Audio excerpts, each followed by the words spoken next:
Welcome to this breakdown of two amazing Amazon TV shows. These two shows are Invincible and The Boys.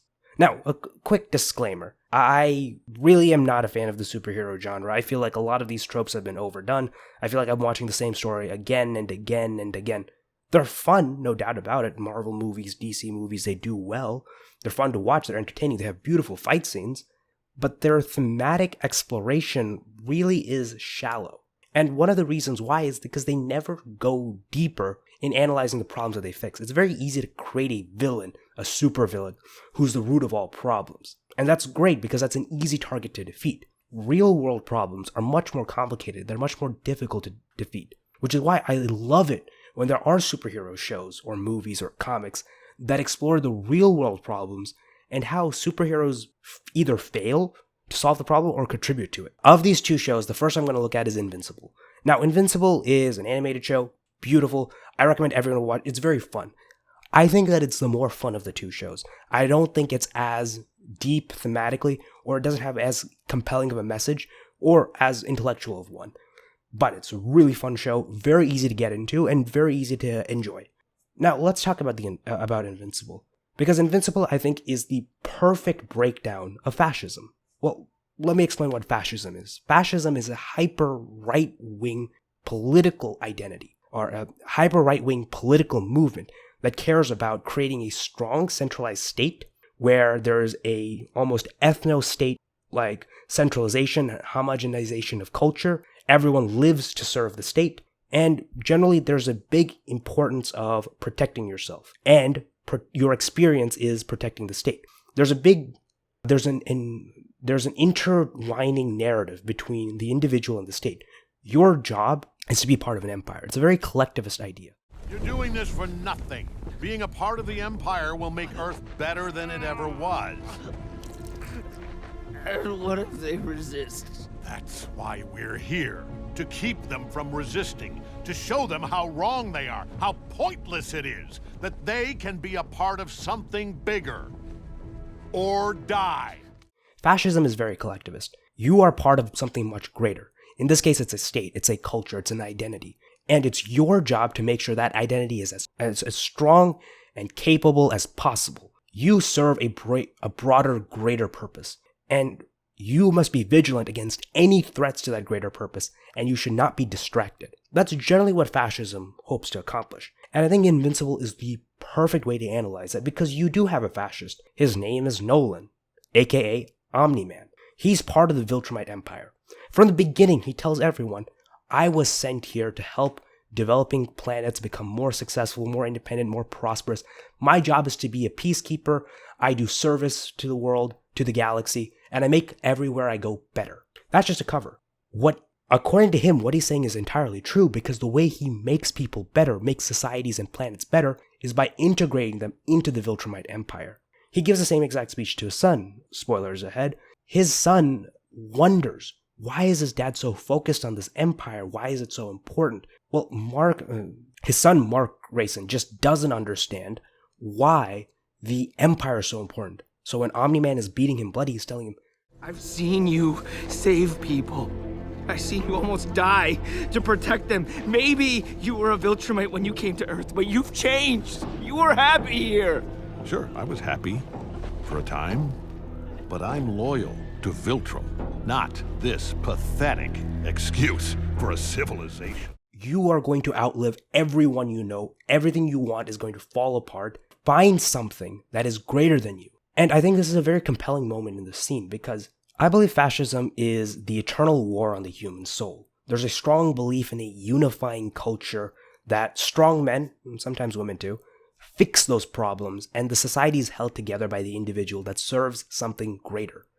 There's a strong belief on wiping out weakness. There should only be strength. Everyone is a cog of a society. It's a very collectivist idea.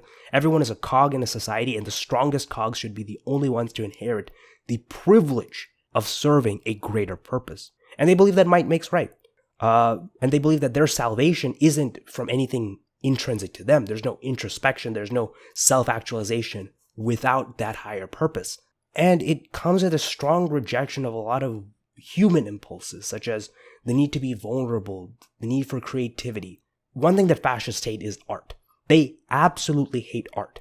Now, they will use art to co-opt movements to become powerful, but at the core they hate art because they hate the idea of human expression, that humans can create something that has no intrinsic purpose, no intrinsic meaning. It can be something new, it can be something scary, it can be something terrifying.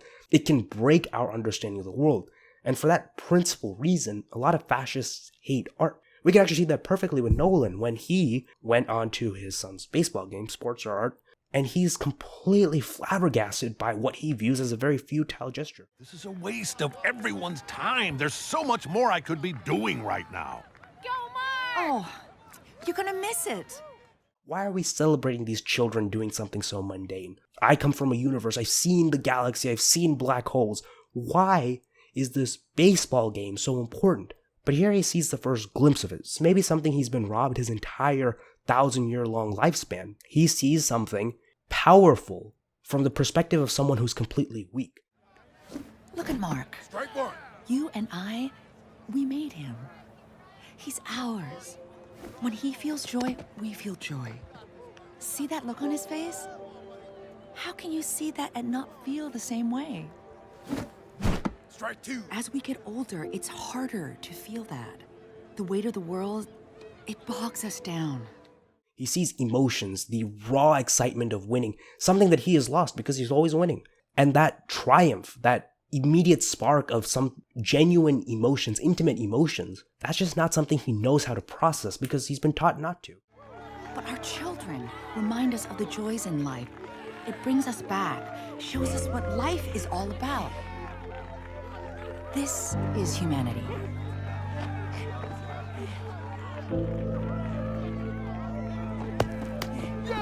Yeah! Keep going, Mark, keep going! Come on, Mark! Go! Go, Mark, go! Come on, buddy, you can do Go, it! Mark, go, Mark! Safe!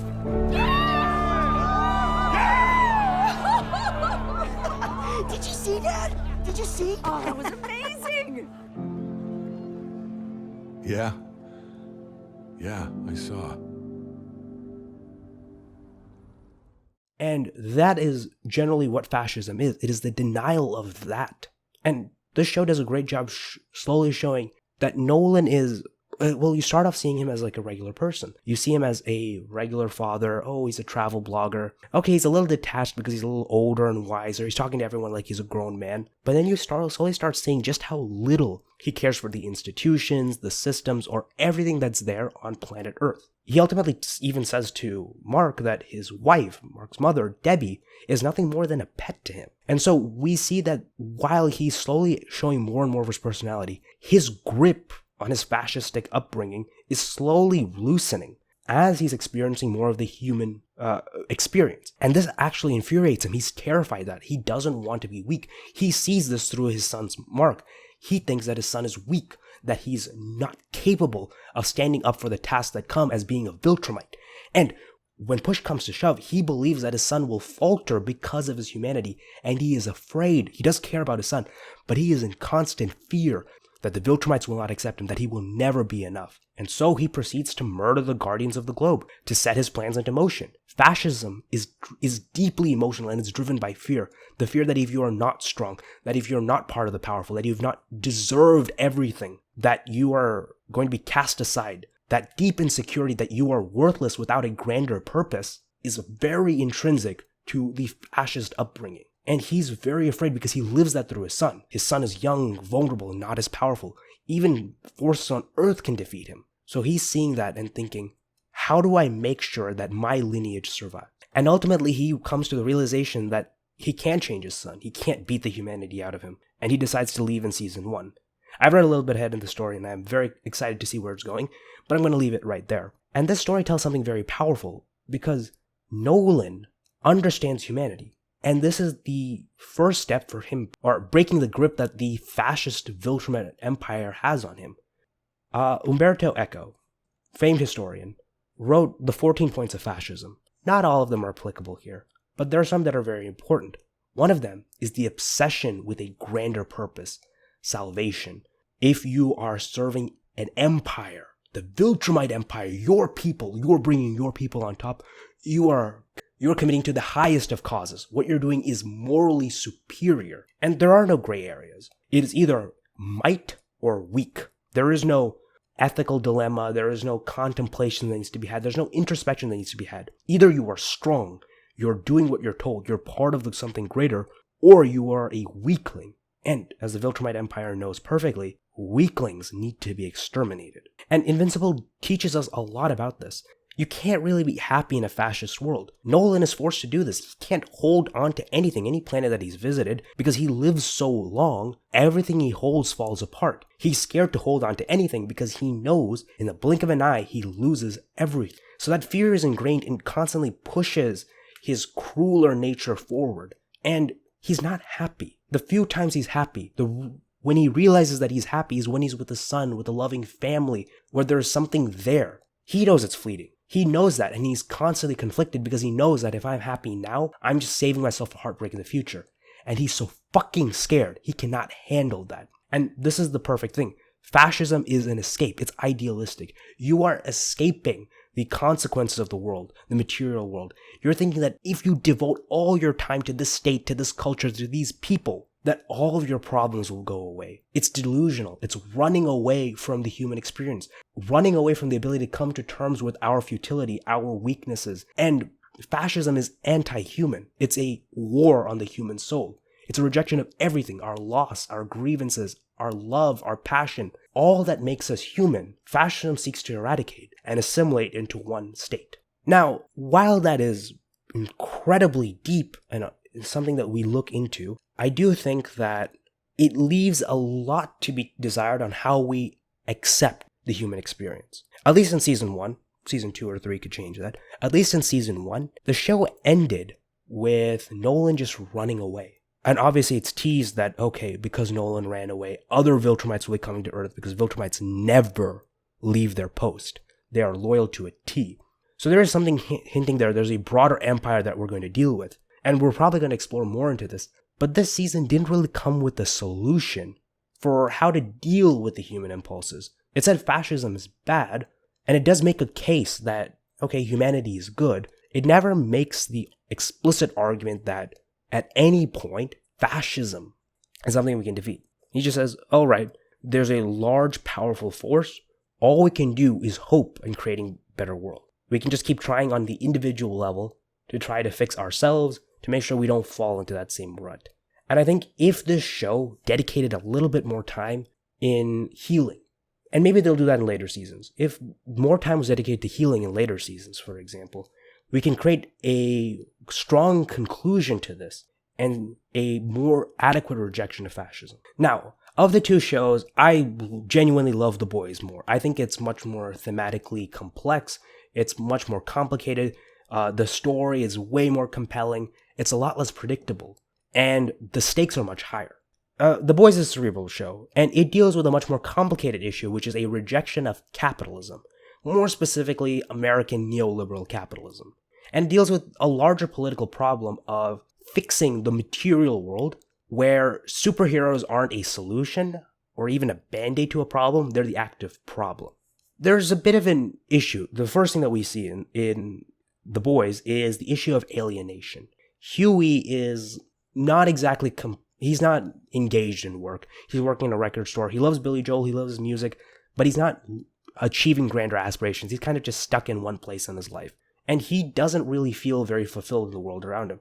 But that's a story for the everyday wage worker. It takes it a next step forward when we start looking at superheroes and their alienation from their workplace. For many of the superheroes, sure, it was exciting the first time. You see this with Starlight, actually. She's very excited to be part of the Seven. But to the members of already the Seven, they're apathetic to what they're doing. They care about the money that they're making, publicity rights, book signing deals, an arbitrage of movies. They are very corporate. The idea of being a superhero is not something very exciting to them. It's not, I'm doing this to save the world or make the world better. I'm doing this as a job. It's a very well-paying job, but it's a job nonetheless. So it's just business then, eh? When, Mr. Butcher, in history, has it ever been about anything different? And the way that they treat human casualties as a result is very apparent. Because if something is your job, and something falls apart, and you don't really have any liability, are you going to care? No. And that alienation leaves a lot of space for these superheroes to first be negligent with the power that they have, and second, become corrupt. It is largely a story about the power of capital. Those who have the special means of production, the ability to do something amazing, and the fact that what decisions they make will have resounding effects on what decisions other people make. Because here's the thing. It's all well and good that you are an individual, you have your own money. But if there's a superhero that can end your life in a second, you are going to be playing by their rules. And likewise, whoever controls that superhero, well, they're the ones dictating the superhero's rules. The power of capital is very important here. And it comes in the form of VOD. VOD is a conglomerate. It is a multinational corporation that has control of everything. Amazon. Much like Amazon. And has incredible power in how superheroes are marketed. They have a monopoly on superheroes. They created Formula V, and that effectively, from cradle to grave, it created generations of superheroes. And they have a monopoly on it. Stormfront's good at making people angry. Angry people want Compound V. Compound V raises our stock price. Look, I'd have preferred V remained a secret, but we play with the cards we're dealt. It's not ruthless. It's prices per share. That's all. But VOD is a very structural type of evil. If you remember your D&D alignment charge, while you might have chaotic evil like Homelander, you have lawful evil, and that's VOD. Here's the issue with VOD. You can't really destroy it by killing one person. You could kill Homelander, they're just going to replace him with a Nazi. You kill that Nazi, they're going to replace him with someone else. You kill the board of directors, well, new board of directors can be chosen. It's a corporation. It's not a single entity. It's not a single person. It has power in the way that it can't be eradicated without a greater power, let's say the United States federal government. Unfortunately, the United States federal government can't destroy it because they are accountable to their people, and bad publicity and terrorist bombings keeps them in a relationship working with VOD. VOD is effectively an example of a structure that's too big to fail. You can't legislate against it because, well, it has so much power, it's so big. You can't break it apart because if you do, you sacrifice a lot of stability, regional and otherwise, and, I mean, you kind of just have to let them do what they were doing, otherwise everything falls apart. I can't lash out like some raging entitled maniac. That's a white man's luxury. And VOD tells a story of structural violence. Because it's not just a matter of, oh, these superheroes are bad. No, it's about the system that allows a lot of bad superheroes to get away with a lot of terrible things. There's no accountability here. Who VOD is accountable is their shareholders. Maybe you should take a look in the mirror, mate. Because that bitch should bother you. Of course she does. But it's not about me.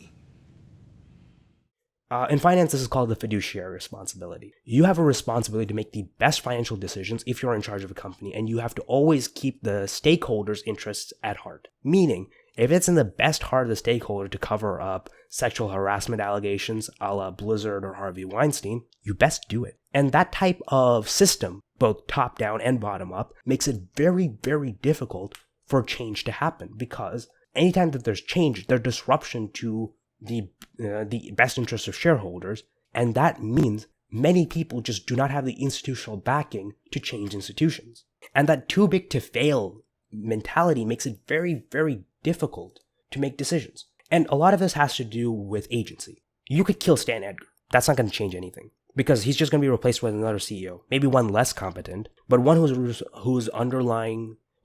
driven by the same impulses, the same incentives, and he's going to be equally harmful, maybe a little bit more if he's more effective, maybe a little bit less if he's incompetent, but he's going to be in the same ballpark of creating issues. Just as I said before with the example of Dana White, simply yelling at Dana White isn't going to fix an issue with fighter pay in the UFC. Simply yelling at VOD is not going to change the capitalist infrastructure that mandates that a company exist and that company hide its wrongdoings, engage in corruption, arm terrorists, destabilize the world, experiment on children, employ Nazis, and etc. All the crazy things that VOD does. because they're in a situation where they benefit from doing it and they're punished if they're not. Those are the rank and file employees, that's the CEO, that's the board of directors, that's everyone who owns a part of VOD. Even the United States federal government in the story has a stake in VOD, because if they don't, well, they lose a national security resource in dealing with super terrorists. What The Boys shows is a much more complicated system, where it takes a very lib-right approach, where they just say, libertarian approach of just burn the system down. Lib-left, you have Huey and the boys, Billy Butcher, going out of their way to make holes in VOD's plan, whether that be getting rid of superheroes, killing members of the Seven, whether that be trying to find out what VOD is doing, exposing them to the broader public, and finally taking out key members of the hierarchy, whether that be trying to kill Madeline Stillwell, Stan Edgar, or simply rebelling against the system. In the first season, they're trying their best. They're mildly successful. Second season, they're largely on the run, and they try to showcase more and more of the dirt that VOD is slinging onto the world. Ultimately, though, they're not making much of a difference. VOD is still on top. It's incredibly powerful. They might kill a Nazi, but the boys aren't getting more than just getting rid of one person, leaving a power vacuum to be filled by another person. All the boys are accomplishing is killing one monster, creating a power vacuum that's soon filled by another monster. And I think this is an important message that this show's writers have for you, which is you cannot destroy systems by blowing shit up. No. The best you can do is make small changes within the system until it gets to the point where it either collapses or replaced by a better system. And the issue is that power is dangerous. If you cede your agency to higher power, which is generally what systems do, you let yourself be controlled, whether it's by a government, whether it's by a corporation, whether it's by an exceptionally powerful individual. And VOD is perfectly fine with this, and Amazon is too. This is brought to you by Amazon Studios. They both were commissioned by Amazon, and The Boys is fine with criticizing itself. Amazon has learned one of the fundamental tenets of capitalism, which is the critique of capitalism is commodified by capitalism. Amazon can make money from bashing Amazon, in this case the version of VOD, because they can easily say, our system is too big to fail. What are you going to do to get rid of it? What are you going to do to replace us? And the thing is, most people, even kind-hearted socialists like me, don't really have an answer. How do we give people the material needs that they have? How do we meet the material needs that people have without resorting to capitalism? Because unfortunately, try as we might, there's no system of socialism that's been effective. Socialism has never been able to both improve people's standards of living and adequately protect human rights. You can take the example of Cuba. Massive human rights repressions. They did a kind of decent job with healthcare. Their infant mortality and maternal mortality is a little lower than the US, but a lot of people are still not very wealthy, as we would consider in the Western world, despite them also being a Western country. But in the rest of the Western world, they're not very wealthy, and they have massive repressions against human rights, whether that's free speech, whether that's political dissent, whether that's the ability to organize independently. No socialist society has been able to allow you to both have your human rights respected and not keep you poor. And capitalism, well, it can co-opt your human rights. If you protest against capitalism, capitalism will just sell you a Che Guevara t-shirt. You're not exactly protesting the system by engaging with it. And capitalism, for the most part, has done a decent job lifting people out of poverty. It's not perfect. There's still massive global inequality, but people are less poor than they were 200 years ago. And so capitalism is kind of too big to fail. And I think this is something that we need to understand, which is defeating VOD, defeating capitalism, defeating Amazon. It's much more complicated than simply saying, this person's bad, let's get rid of them. You can send Jeff Bezos to the chopping block. You're not going to change the world. What you're going to do is you're going to upset a couple of billionaires, you're going to scare them, they're going to go buy private islands and make bunkers. The material condition of workers who are working at Amazon, who are working at Tesla, who are working in the mines that give us, working in the mines of the global south that give us all of our resources, their life isn't changed. And I think this is the first step of understanding this, because this is something that both shows share. And this is an issue with The Boys. which is, while it gives a good criticism of what is wrong with capitalism when you add the superhero element to it, it doesn't really give a solution. What it does show is a compelling story about someone, a group of people, working really hard against the system, but in the grand scheme of things, they're not really making much progress. So in conclusion, what did we learn from both of these shows? That it's very important to have our own moral agency, whether it be from protecting us from joining a fascist cult that forces us to pledge our allegiance to a state that wants to rob us of our soul, or whether it's a large corporation that through coercive methods is putting us in positions of relative privilege at the cost of deference to greater powers. It's really hard to be morally autonomous in this world because for the large part, to survive, you're going to commit harm. I bought an iPhone. I have contributed to slavery in Africa because a lot of those mineral resources are not mined ethically. Does that mean I don't get an iPhone? Does that mean I don't produce? No. It means the cost of living an ethical life shouldn't be your own extinction. The cost of an ethical life isn't that you can't eat food.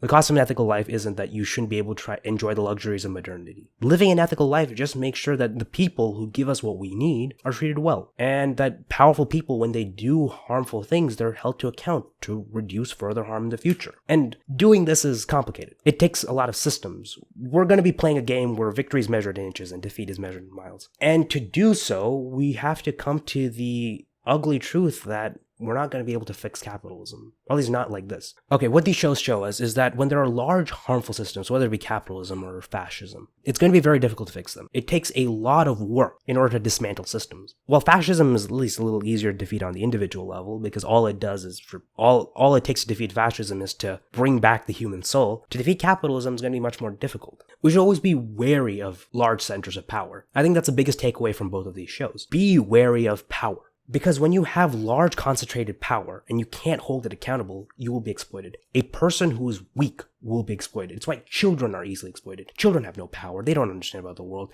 They can be easily coerced into doing whatever, which is why we try to protect them. We understand that, okay, we have parents, we have authoritarian control over children. We need to be there to protect them.